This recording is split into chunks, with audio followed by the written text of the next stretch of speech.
आज हम ये सिंपल सलवार की कटिंग और स्टिचिंग करेंगे। इसके लिए हमने 2.25 मीटर कॉटन फैब्रिक लिया हुआ है। अभी ये 4 फोल्ड है। चलिए अब मेजरमेंट करते हैं। हमें ये सलवार 41 इंच लंबा टोटल चाहिए और ऊपर का जो पार्ट होता है हम उसे 11 इंच पे कटिंग करेंगे। 11 इंच मतलब 9 इंच हमारी ये टोटल लंबाई है, लेकिन 2 इंच हमने एक्स्ट्रा लिया हुआ है ऊपर के बेल्ट को।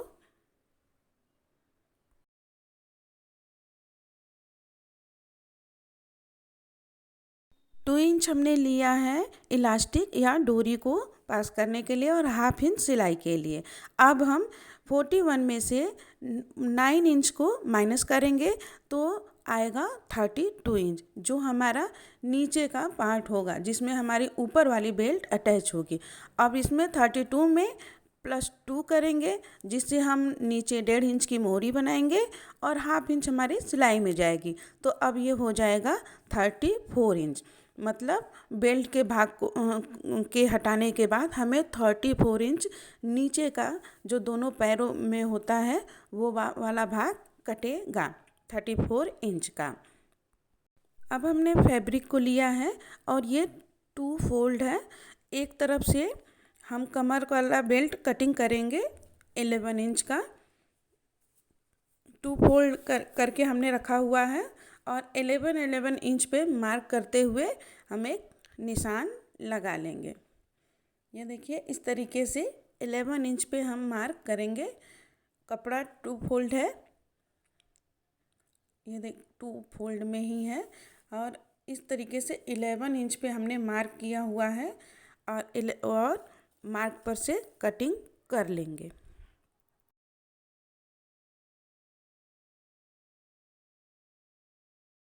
ये हमने बेल्ट वाला भाग कट कर लिया है। अब हम नीचे के जो पैरों वाला दोनों पार्ट का होता है उसकी कटिंग करेंगे। इसके लिए हमने पूरे कपड़े को 4 फोल्ड रखा हुआ है और हम एक बार फिर से मेजरमेंट करेंगे। हमें ये 34 इंच चाहिए। जितना एक्स्ट्रा होगा उसे हम कट करके अलग कर लेंगे।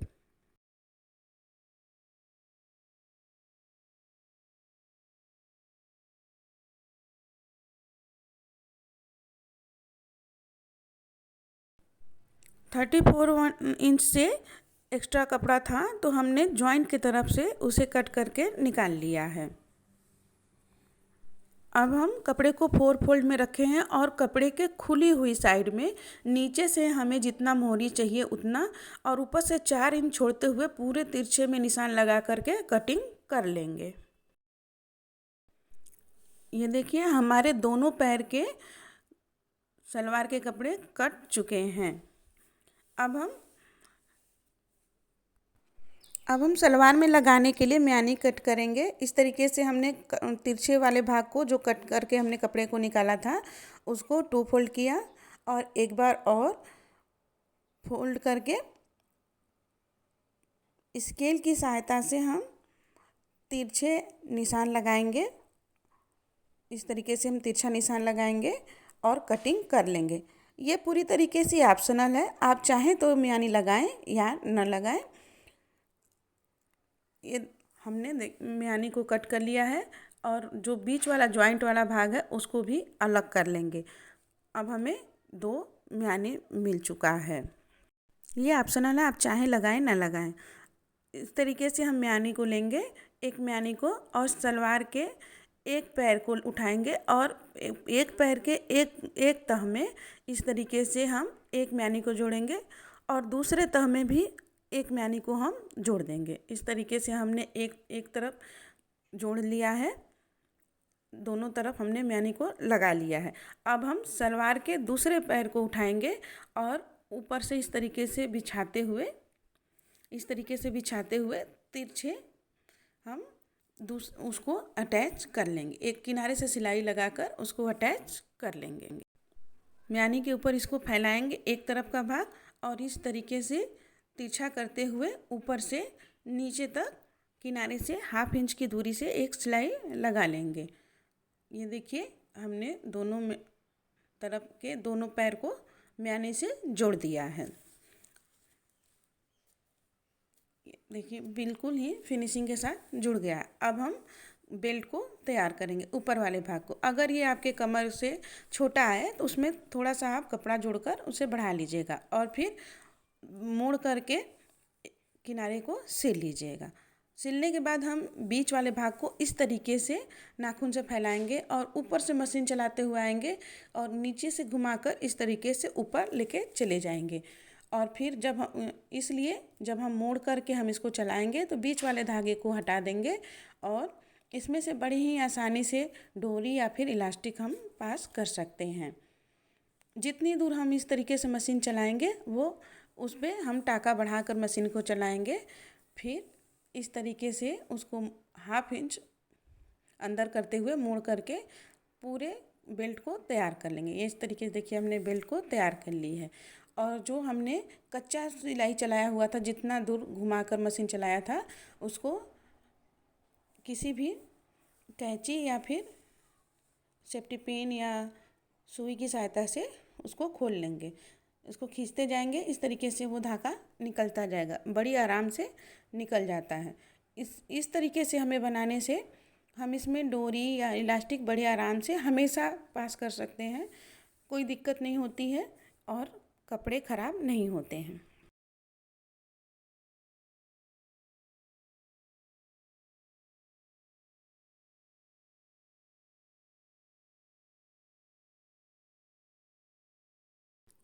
अब बेल्ट वाले भाग को 4 फोल्ड करेंगे।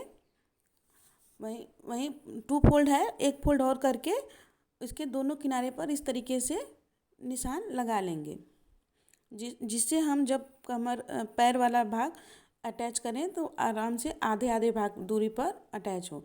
और जो कली वाला भाग है और जो मेन वाला सिलाई वाला भाग है उसको एक तरफ रखते हुए और जो हमने निशान लगाया है और पैर वाले भाग के आधे भाग को उस पर रख करके इस तरीके से हम चुन्नट देंगे, छोटे छोटे चुन्नट देंगे। आधे भाग पर हम चुन्नट एक आगे देंगे। याद रखेंगे चुन्नट वाला भाग दोनों आगे और बैक पोर्शन में होगा, थाई की तरफ नहीं होगा। इस छोटे छोटे चुन्नट की सहायता से हम बेल्ट और पैर वाला जो भाग है उसको अटैच कर लेंगे। पहले हम पैर वाला जो भाग है और बेल्ट जो जहाँ हमने पिन निशान लगाया था उस पे हम पिन की सहायता से इसको कपड़े को रोक लेंगे। फिर छोटे छोटे चुन्नट बनाएंगे। चुन्नट को हम आगे और पीछे बनाएंगे। बैक में मतलब पैर के तरफ, कमर के तरफ नहीं बनेगा, सिर्फ आगे और पीछे बनेगा। पहले हम सेफ्टी पिन की सहायता से जहाँ जहाँ निशान लगाए हैं वहाँ वहाँ उसको रोक लेंगे। फिर छोटे छोटे चुन्नट इस तरीके से देखिए आगे और पीछे ही चुन्नट लगेगा, बगल में चुन्नट नहीं लगेगा। उसके बाद हम नीचे मोहरी बनाएंगे। मोहरी बनाने के लिए हमने 1.5 इंच का बकरम पीस लिया है। जितना लंबा मोहरी है उतना पूरा लिया है और इसमें हाफ इंच कपड़े को इस तरीके से मोड़ते हुए हमने सिलाई कर लिया। फिर एक बार और मोड़ेंगे और इस पर हम सीधी सीधी लाइन में मशीन चला लेंगे। इस पर आप जो डिज़ाइन बनाना चाहते हैं नीचे बना सकते हैं। हमने सीधी सीधी लाइन चलाई है। फिर दोनों तरफ का जब मोहरी बन जाएगा तो एक तरफ से पकड़ते हुए हाफ इंच की दूरी से दोनों पैर को एक सिलाई देते हुए दोनों पैर को जोड़ देंगे। यहाँ से नीचे से मोहरी की तरफ से सिलाई शुरू करेंगे। जो मियानी लगा है उसमें से मशीन को घुमाते हुए दूसरे पैर के नीचे मोहरी तक आ जाएंगे। अब हमारा सलवार बिल्कुल तैयार है, बहुत ही आसानी से, सरल तरीके से। Please like and subscribe.